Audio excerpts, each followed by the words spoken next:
Ladies and gentlemen, the next panel will discuss the latest innovation in behavioral finance, trading tools, and education. Let's welcome on the stage Stephen Hatzakis, Global Director of Online Broker Research, forexbrokers.com. Stephen, the floor is yours. Thank you, Dushka. Can everyone hear me? Okay, great. So before we dive into our panel, I just want to give a little quick background on the subjects here. We have, as the title of the panel explains, behavioral finance and how the educational tools are starting to evolve to include trading tools and vice versa, kind of a convergence of these two. And how that relates to behavioral finance in the sense of traders being more actively involved in looking at people's, well-being, their emotions, their, the discipline factor, and not just talking to them and treating them like robots. So that's kind of where we're hoping to, dive into a little bit more deeply with our esteemed panelists here. So without further ado, I guess we can, dive right into it. I prepared a series of research questions, and once we're finished at the end, we can take some Q&A from the crowd as well. So the first question that I've prepared is, obviously brokers have the challenge of avoiding, indirectly providing investment advice because they, it can be a fine line, especially as these products are evolving.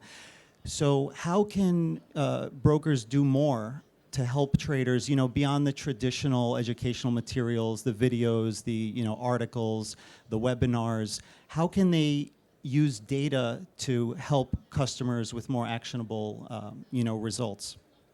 Again, without crossing the line of providing investment advice. So, Andrew, you'd like to go? Thanks, Stephen.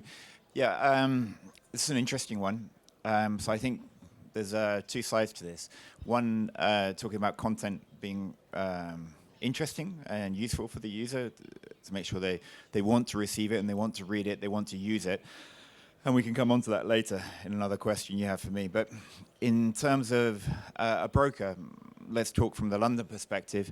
A broker has to be independent, I think, in providing information to their clients, trading ideas and such forth like that. So they shouldn't really be offering trading ideas directly to their clients. And to avoid a potential conflict of interest. Exactly. So working with a regulated entity, such as my company, Signal Center, as an example, that gives trust in what they're offering, and also is independent of the broker. So the broker is not saying, right, you've got to put out research on this, we like this, and this, and this. And each jurisdiction has its approach to how signal providers have to be regulated or not regulated.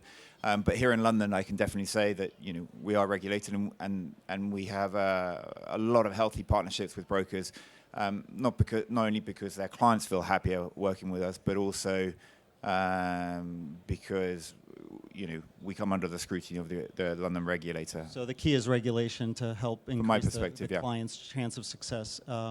Stathis, what are your views on like how social copy trading and signals can help improve the chances of clients having better outcomes? Yes. We already do this and apply that kind of research with our own data. I'm representing social and copy trading platform, and we analyze the traders' insights by having some forecast tools to protect our own community. We are also in the process of releasing our new platform, and we are working very hard in releasing an intelligence-based index for taking benefit our own community. So in this way, we want to provide great insights to our community based on the performance of our traders. Right, because the majority of clients lose money probably mostly because of their lack of discipline and lack of trading more like professionals or managing their risk better. Exactly. So how do you see copy trading helping people manage their risk better, or other related trading tools, again, beyond the traditional things that are available, and especially when it comes to data, using the data that you're gathering on the customers to kind of empower them again? Yes, by using so many data, we can empower the users and provide them extra intelligence.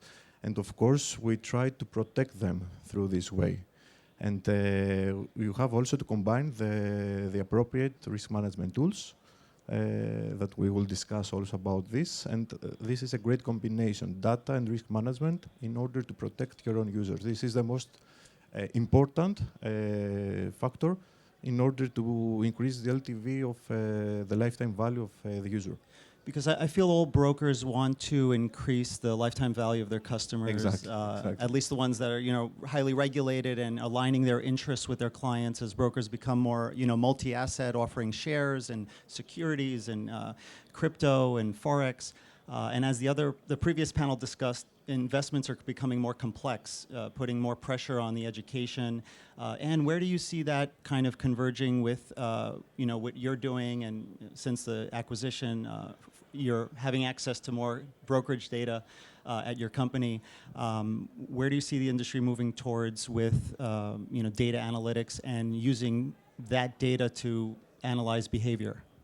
Yeah, so we don't work in the area of providing signals at all. From chasing returns perspective, we see the strategy of what you're trading as 10% of your success. Your money management is 30%, and your psychology is the rest. So trading psychology is really the most important additional capability that we give our clients on top of all the other facilities. So I think there's a couple of things. Obviously, we've been doing this for a long time on an individual basis when we were chasing returns. When you become part of a bigger company, you're able to see the clients that didn't use us versus the clients that did use the technology. So that's been really insightful for us. We think what our clients are looking for, we have psychology from sort of many different sides. So we've got insights around speed of trading and volatility and time of day and that kind of thing, where our clients can understand their strengths and weaknesses. And we're just launching a Fitbit feed, which is our new kind of cool gadget, and we obviously have a lot of wearable work to do, but our clients really want a holistic view. So it's not about just the signal. Obviously that's really important, but it's I had a bad night and sleep impacts my trading, etc. Right? And it seems that brokers more and more are talking to clients about their well-being, whether it's managing stress or giving them VIP access to some club as part of some perk or other lifestyle benefit. Raymond, how do you see the trends between signals and news, and when people are consuming research from companies like yours, and how that relates to their potential success? Like how is, for example, the industry changing where the data of customers is being used, not just sentiment, but kind of the next stage beyond client sentiment? We are in a privileged and trusted position to reach 18 million investors through 231 clients and over 300 brands globally. So we have a lot of data to chew on, so to speak.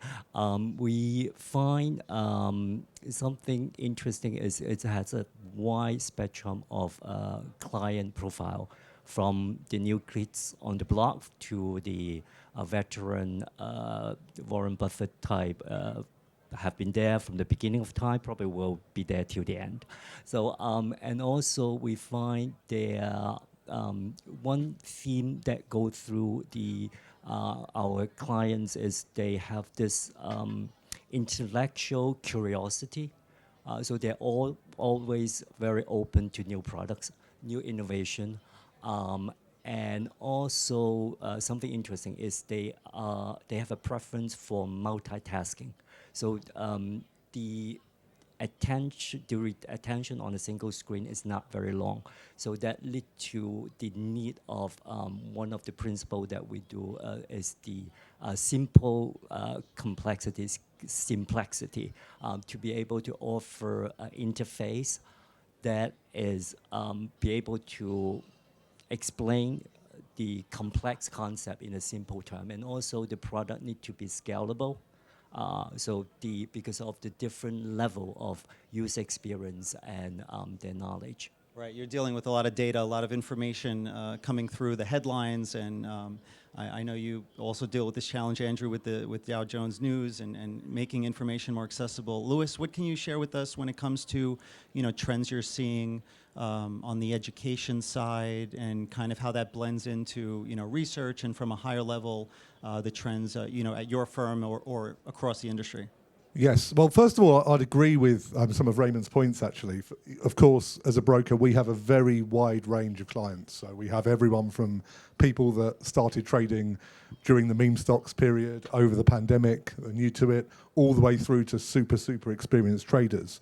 And also, as Raymond said, there's a wide range of materials and information out there. And I think the biggest challenge, actually, that we have at IG is trying to serve the right content to the right clients at the right time. We really do have content, materials, information coming out of our ears, but the biggest problem we have is getting the right stuff to the right people. And that's the approach we're now taking. We talked about user experience being really important.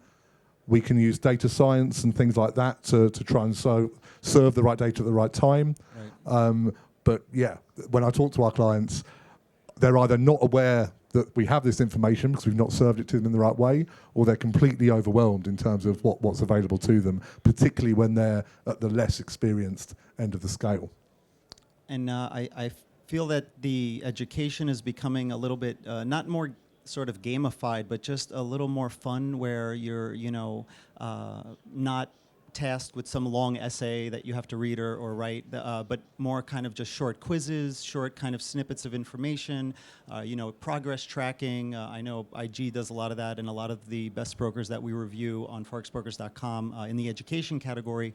But what about gamification and kind of, making education more fun, but also sort of penalizing people when they're wrong and not just making it all, Robin Hood confetti? Stathis, I know you're a fan of gamification when it comes to trading, and your firm's background has been trying to make the process fun as well.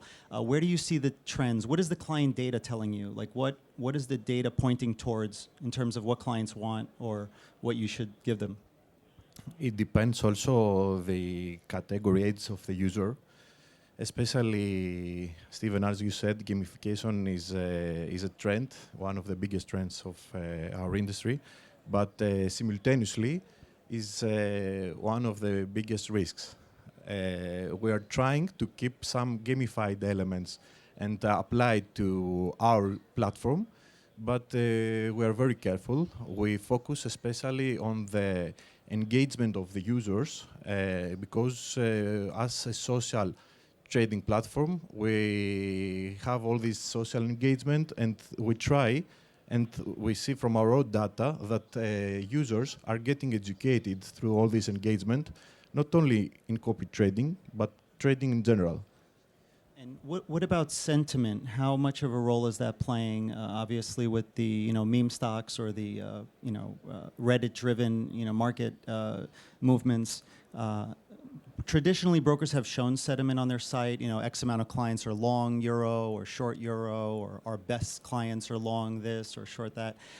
How is that changing? What other ways can sentiment be used to, empower clients? Again, using the client data, right? The sentiment is basically your customer data. Andrew, do you have thoughts on the?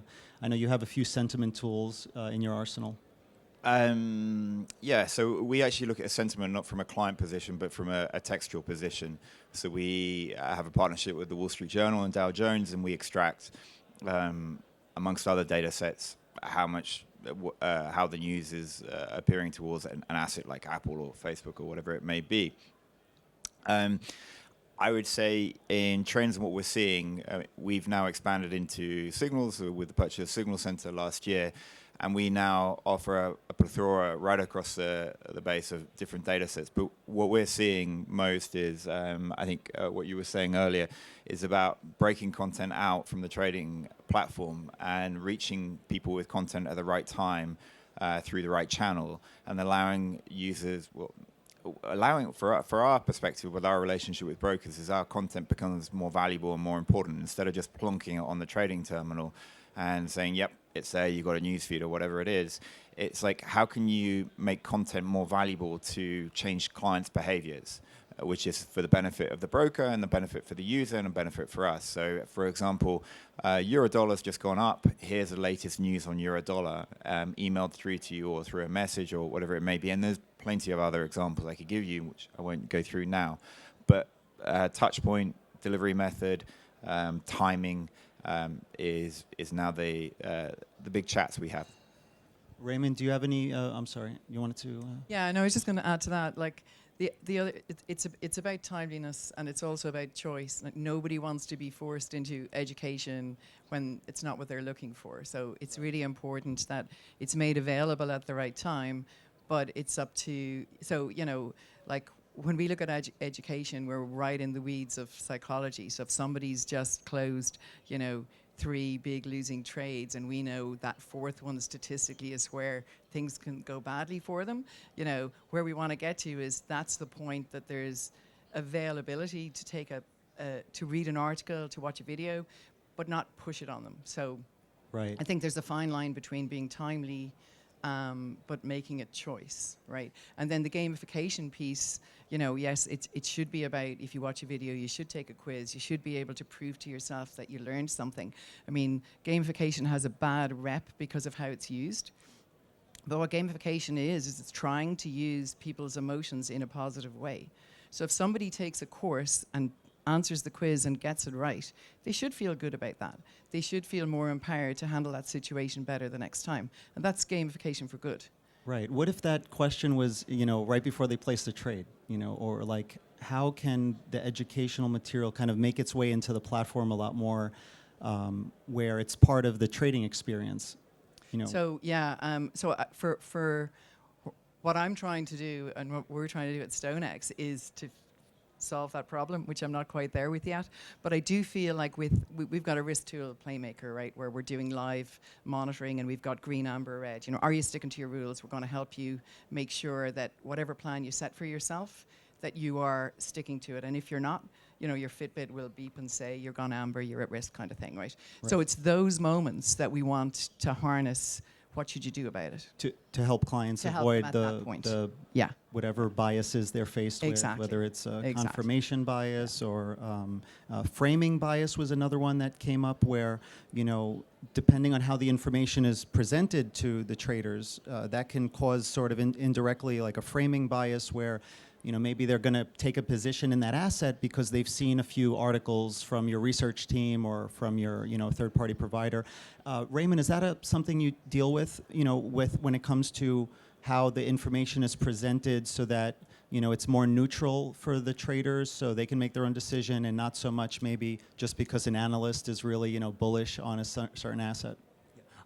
That's a very good question. I think it's our professional responsibility and duty to provide information in an objective manner. So there are 2 aspects that we're doing at Trading Central. One is at the product level.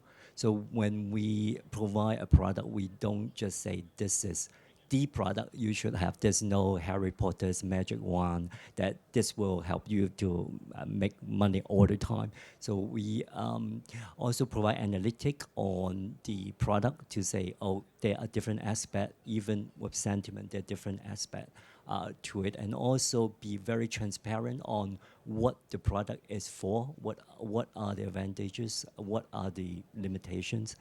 And in terms of the company level on the product offering, we have a wide range of products. We start with the technical indicator, and then we, about 3 years with the new sentiment. Right. And then recently we add the fundamental insights to it, and also add the nowcasting economic regime to it. So we want to offer our client a wide spectrum of factors, facets of the investment market. Right, and when they're consuming the data from those tools, whether it's, you know, exploring the news headlines or the sentiment or the trading signals, what is the data telling you in terms of how they behave? Are, you know, traders just following the crowd? Are they looking at the news more so, or are they more technical driven? Are you having a little bit of everything? Like I'm trying to extract like what's the next step after this? You know, it seems like something else is coming when it comes to technology, and you know, companies like yours are at the cusp of this. So are there any insights you could provide, you know, along these lines that you're seeing from sentiment or from news or trading signals that show a change or maybe a reinforcement of a trend? I think it's a mixture of what you said, and the challenge that we're facing is how to customize our signal to our clients. So with the regulation, we need to be careful on what market we're looking at. Right. But one thing we're trying to do is the watch list, the alert, to help them to know what's happening ahead of the game. Got it. Make the watch list more customizable and tailor it. Anne? Yeah, just I suppose, you know, the onus is on us to actually educate the traders on confirmation bias. If somebody reads an article and has decided to take a position, it's almost their own neuroscience that's stopping them being objective. So we can give them every side of every argument, but whatever they went into that research piece with, whatever position they had, if a client doesn't understand that they have confirmation bias, that's the problem. So everybody should be told, if you're thinking of going long Apple and you've done all the research, now pretend you're going short Apple, read it again and see how you feel. So that basic kind of looking at it from the other side. Because we can give them all the best information, but you know, we've got the whole internet out there and people go look for confirmation of their own opinion. Right. I know we're shifting towards risk management a little bit, which I want to cover. Lewis, do you have any Sure. insights on this side? Yeah, I think it's important to remember the distinction between education and what I'd call market commentary. That people often lump those things together, but they are quite different. And one of the reasons they're particularly different, certainly here in the UK, is because I suppose of the way that we can approach them from a regulatory perspective. So I know that my compliance people, if I go to them with anything that's education related, even if it's gamified to hell, they're much more likely to accept it, whereas something that's super gamified that is more market commentary based, they're approaching it in a different way. So I think for us it's important that we recognise that those are different things. Clients are in a different mindset when they're looking at one versus the other, and therefore we need to think carefully about how we position each of those things. So talking more generally about confirmation bias, for example, is very much an education piece. Then making sure that people are aware of that when they're reading a piece of market commentary is linked, but is a different thing. That's an excellent point. I think that the end user has to do its own research by themselves and find the appropriate sources of news, of tech providers, and the right broker. Personally, I believe that the broker has the majority of the responsibility for the provision of content in order not to be biased, because they keep the funds of the user. So regulatory-wise and ethical-wise, they have to monitor all the channels, either automatically or manually. Right, like have an iron wall between the research department and the other departments like trading desks and also, I think if you go back, I've been providing content to brokers for probably almost 20 years now. And before it was just about putting content on the screen and going. And I understand what Anne, you were saying earlier about it's almost as though we're pestering users with content, breaking it out of the trading platform. But I think traders, I'm not a specialist as a broker, but 10 years ago, 15 years ago, we used to talk about bots and people just going to a brokerage and taking a signal and copying it and stuff like that. And again, I'm not speaking from a voice of authority on this, but it sounds as though a user doesn't feel confident in being able to build up their own strategy and such forth. Whereas if you break content out and bring content to users at the time they want it, you're building their confidence. And importantly, another question is, people who are trading will be interested in the markets, what's happening in the market, and you don't want them to go outside of your terminal and try and find that information on Yahoo Finance or something, because you're breaking that link with them. So you've got to make it more valuable, the experience for their content in their platform. So it's like the $1,000,000 question is how can you find the right time to introduce it, but also make it part of the user experience so that it's not overly complex or too hard to figure out. But that's a really key thing, and I think brokers struggle with spending time, getting eyeball time for their developers to work on these kind of things, because traditionally they've just seen it as a cost. A broker, would see, right, a newsfeed costs 10 grand a month or whatever it is. I've got to have it because everyone else has it, but I'm not going to spend much time on it. And over the years, people have got fed up with spending money on content because it hasn't been useful. And quite frequently, you have people working within brokerages, and they may have a department for research or such forth, and they say, right, well, I really want to do this. And then they go to the CEO, and the CEO says, oh, no, I'm going to focus on latency on my platform. And it gets delayed and delayed and delayed. And then constantly you see it as a cost, because it isn't being utilized. But a lot of our conversations is about persuading management to not just invest in content, but actually put the resources behind it or allow us to do it as well. Lewis? Yeah, I mean, as a broker, I agree to an extent. I think we know the value of it. We certainly don't see it as a cost. I mean, within the IG group, we have IG itself. We have Tasty Trade, which is an options trading business in the US. We have Daily FX, which is a leading content business. So we employ, I think, around 150 people globally in all of these areas. The challenge we have, though, is, I suppose to your point, prioritizing it over other things, right? So we certainly know the value of it. It's more how valuable is it and how do we deliver it? IG's in a unique position. I mean, it especially over the years, you've got some content people in there, and you've got your platform, Daily FX. You do put content first. Yeah. Well, again, I agree to an extent. We want to, but we don't necessarily, given all the other conflicting things that we're trying to do as a business that require that tech stack. I see a ton of brokers investing so much money and time into enhancing their educational, suite of content and resources and media, whether it's video and, on YouTube playlists or quizzes, courses. I really see it becoming more university grade. I don't know where we go from here. Is it going to continue in that direction? Will it, again, try to sneak its way into the platform and become part of that user experience?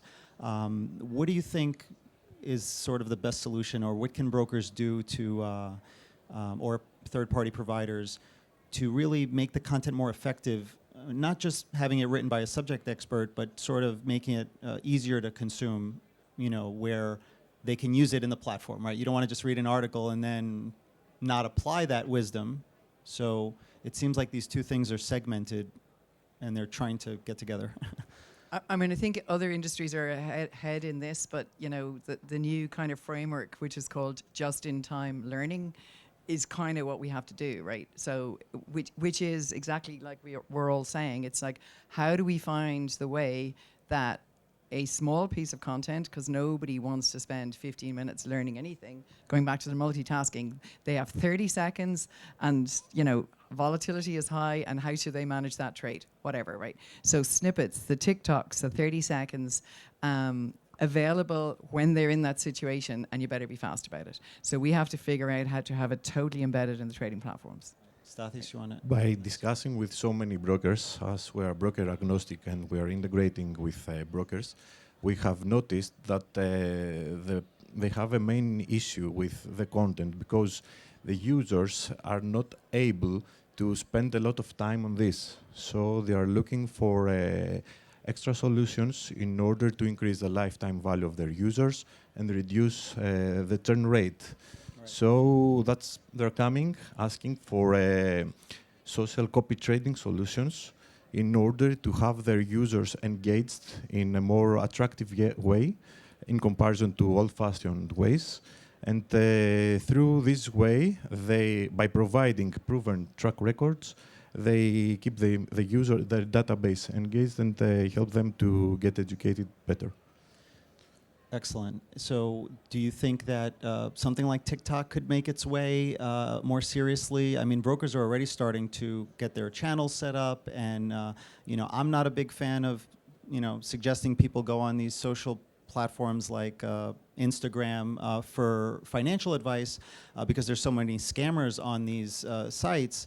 But now, as you know, Twitter is trying to verify users and other social platforms move in that direction, hopefully. Is this a new place where brokers are going to be increasingly, making their presence known officially and trying to onboard users and maybe even provide a trading experience? Yeah. Feel free. We're seeing a lot of people working with Telegram in this space. We talk a lot about Facebook, Instagram, and all those kind of things, but there seems to be a lot of trading communities and brokers that create communities within Telegram just because of the ease of integration and use, I would say. And also something else I was going to say. And going back to the point before, it reminds me a bit like teaching kids, and we end up using BBC Bite Size in the UK to educate our kids. We need to get down to small bits, but the problem with simplifying stuff is you can miss out stuff, so there's got to be a balance. Right. I think that especially with Telegram providers and all these channels, they have to be monitored, because by providing random signals without being verified, it's very risky. So the brokers have to be very careful on what kind of services they provide to the end user. Right, especially in the UK where you have to be licensed. The FCA is very regulator. Copy trading, right? Raymond, did you have something you wanted to add with regards to using social media as part of the education arsenal, not just for acquisition for new clients, but to really try to educate them and the role that plays as part of the trading technology? I think it will fit very well because of the snackable nature of the social media, and also the attractiveness that people will find. It's fun to be there, and you slowly just bring them into, as some of us mentioned, the more traditional way, more of advanced trading. content, right? Yeah, it could be a good leading door to the bigger world. And what else on behavioral finance would you like to add when it comes to helping traders avoid these common biases that they face continually, right? Like the classic dilemma that traders don't limit their losses and they limit their profits when they should be doing the opposite. What do you think brokers can do to help their clients be more successful? So one of the things that we're doing now, and so we've been doing psychological insights for a number of years, and very successfully, and clients love it and all the rest. But what we don't do yet is, the way I describe it is if you have your Fitbit and you run 5K and you do your 30 minutes or 20 minutes, whatever you guys do, right? That's great, but you're looking at everybody else at the finishing line going, I wonder what they did, right? And so I think, it's such a lonely job being a trader. You want to be part of a community. So I think from the behavior side, when you have a weakness, right, you feel like, oh my God, I'm never going to be successful. What's everybody else doing? So I think what's really important now is to go, well, this is where you are on this spectrum of strengths and weaknesses. You're not at the bottom, you're not at the top, but this is where you sit. Because I think that sense of community of you're the opposite to these guys, but you're exactly like these guys. What are they doing about it? That's how to get more personalized in how to fix things as well. Do you see brokers offering the kind of data that historically might be proprietary, like the X percent of our clients who made money trading the euro last week had a stop loss order that was this percent or this many pips. Again, I know information like that might not be useful moving forward. It could be just useful in the past. But what other ways can data be used? And I know we only have about 5 minutes left, so we're going to switch to Q&A first. But are there any other closing kind of comments on, other creative ways that brokers and providers can use the data that they already have that they're gathering, but maybe in some new creative way where it can help people increase their chances of success? Lewis? Yeah, I like Dan's point there around talking about clients in relation to one another, because the problem with the example you just gave there, Stephen, was that it becomes a bit too close to giving specific advice in terms of saying, put in a stop loss at this level or that level. But if you're giving something that's fact-based that says, well, relative to everyone else, you hold on to your trades for X amount of time or whatever it may be, then yeah, I think we're on steadier ground. Again, certainly in the UK here, where we are, yeah, of course, heavily regulated in this area. Excellent. You have anything you wanted to add, Stathis? Just to analyze the significant data that would be very interesting for our people here is, first of all, we have seen as a social copy trading platform that users that follow leaders, top performers, are acting in a more conservative way. And through this way, they reduce their risk exposure. So this is very good for their own performance. And also, our top leaders, top performers, act positively in their trading's behavior, so they can be improved in their manual trading by following other leaders, not only in the copy trading, but in manual trading simultaneously. You're saying the best traders that are running their trading system, they're copying other traders? They're good at selecting other systems? Is that what you're saying? No, the best traders impact positively the investors in their own trading behavior. Oh, got it. It's like their habits are trickling down to the followers. So they're getting improved in their own manual trading. So that two great statistics that we have analyzed internally. Excellent. Well, I know we've covered a lot of themes here on this panel. I hope it's been useful so far. If there are any questions, I think we have one here related to any of these topics, education, behavioral finance, and trading tools. Sorry, I don't know if it's on, but we can't hear you. Hello? Oh, yeah. Okay, there you go. I have a couple of questions, please. The first one for the whole panel. Due to younger demographic people joining the space, the trading CFDs and crypto, do you see regulators mandating educational content that in order for traders to trade, they'll need to pass some kind of mandatory exam or a test? So that's first question. And the second question specifically for Anne, and I know you mentioned integrating educational content into the trading platform.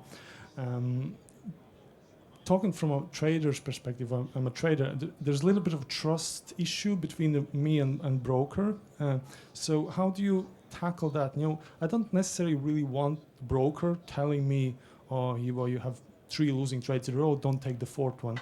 I rather use third-party independent platform than having those notifications inside my trading platform. And it's important to note that that if that was a notification, it wouldn't really be the broker, but the data telling you. Because if it was the broker, they would be providing investment advice. So I just wanted to clarify. For the first question, or do you want to jump to the second one right away? Sure. I mean, I could jump to the second one, and you're totally right. And Andrew made a point about that earlier, about, it's easier for a broker to say, my trusted third party is providing this news feed, right? And actually, we are part of StoneX Group, right? And we support Forex.com, etc., right? We're our own department, and we're still chasing returns. So, our credibility is our, we were built on that. We're all about traders. We're for traders. If we ever, broke that trust, that would be a disaster. But, we come at this from the trader's perspective. Yeah, and I think that is a trust issue, because if you really believe that your broker has that iron wall between, those divisions, then I guess you can trust that, that data that's coming to you is designed to be neutral, right? Like, they don't have a vested interest in the outcome. They don't care whether you make money or lose money. But otherwise, if it is a trust factor, if we're talking about a broker that's offshore that doesn't have, top tier licenses, then we really don't know what kind of practices they might be following. Regarding the first question, does anyone want to?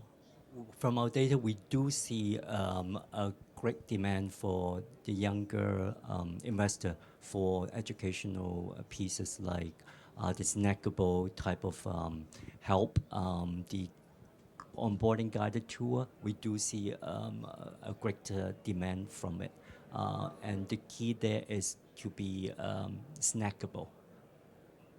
Excellent. Yeah, I don't see regulators going for, at the base level, anything too onerous. So at the moment, yeah, lots of brokers do have relatively simple quizzes and things during that onboarding process, as Raymond alludes to. I think that most regulators, again, in the UK, we have a two-tier system, right? So you have what's designated as a retail client and a professional client. To become a professional client, you do have to answer lots of questions, essentially be educated, and I see that, certainly that end of the scale extending. At the simpler level, I think regulators will look to protect clients in a different way. Yeah, and perhaps those suitability tests could sort of evolve where maybe in the future regulators require you to pass something like an exam to prove that you're going to manage your risk better and not lose all your money right away. So excellent. I think we're out of time, so unfortunately, if there's any other questions, feel free to, we could take this outside of the conference room. Thank you. Thanks, Steve. Thank you.